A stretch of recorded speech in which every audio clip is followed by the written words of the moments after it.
আকাশ অনেকগুলো না, সবকিছু তো আল্লাহ সৃষ্টি করছেন। আসমান তো একটা না, আসমান তো 7টা, জমিন তো একটা না, জমিন তো 7টা, 7 আসমান আল্লাহ সৃষ্টি করছেন, 7 জমিন আল্লাহ সৃষ্টি করছেন, সবকিছু তো আল্লাহ সৃষ্টি।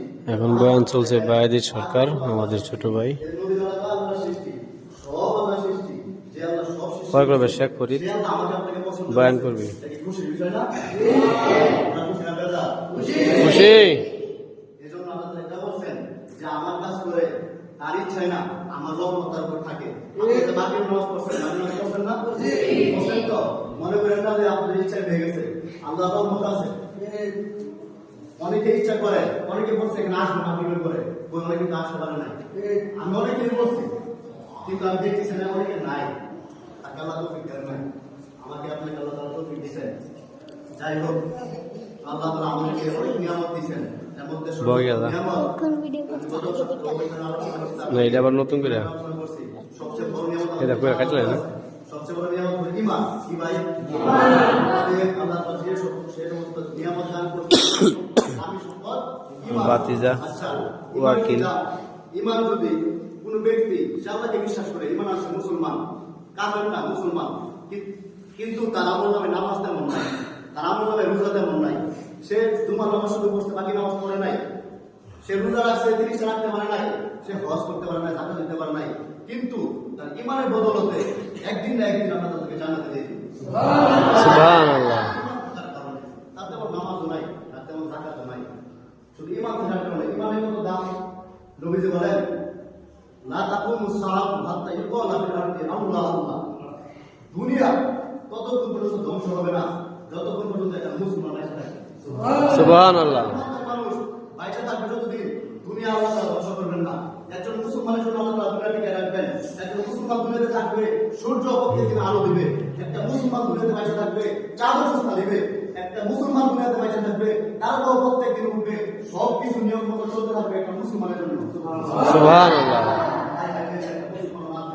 পৃথিবীতে আল্লাহ বলার শব্দ, আল্লাহ বলার মতো লোক পৃথিবীতে নাই, একজন মুসলমান নাই, সব কাফের। কিন্তু কাফের মধ্যে অনেক বড় বড় লোক আছে, অনেক পৃথিবীতে একটা মালিক, দুনিয়াটা ধন সম্পদে ভরে যাবে, কিন্তু মুসলমান নাই।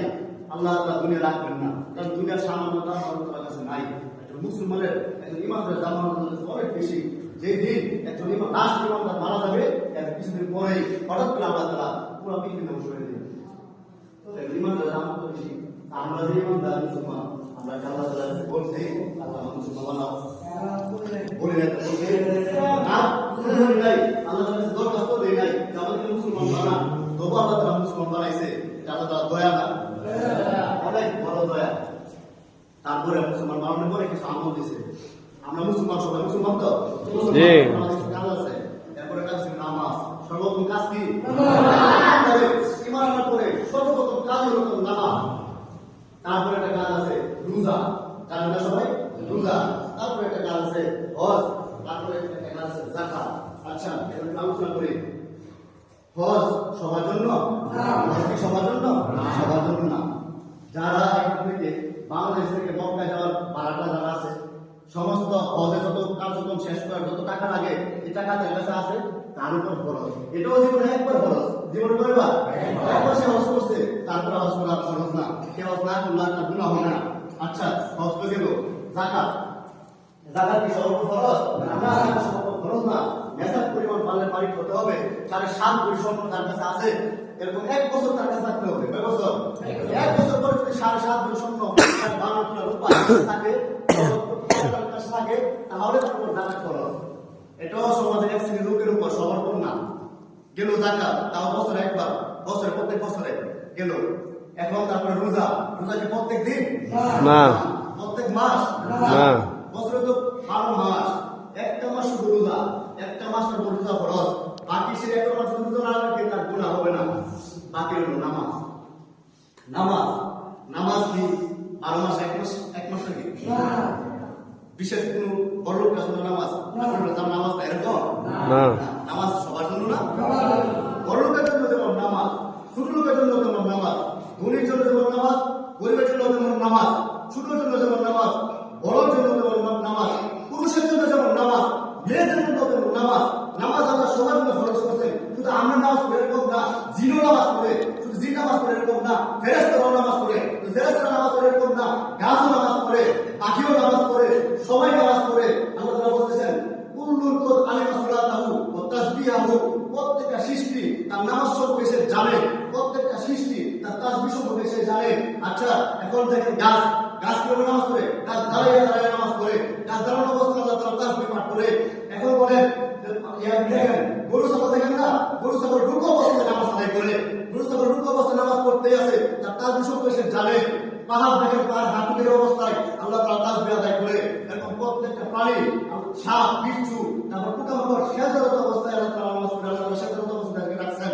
প্রত্যেকটা প্রাণীর উপর আল্লাহ তাআলা নামাজ ফরজ করছেন, কিন্তু তারা পূর্ণাঙ্গ নামাজ পড়তে পারে না। গাছ রুকু দিতে পারে না, গাছ সেজদা দিতে পারে না, সাগর দাঁড়াইয়া তারা নামাজ পড়তে পারে না।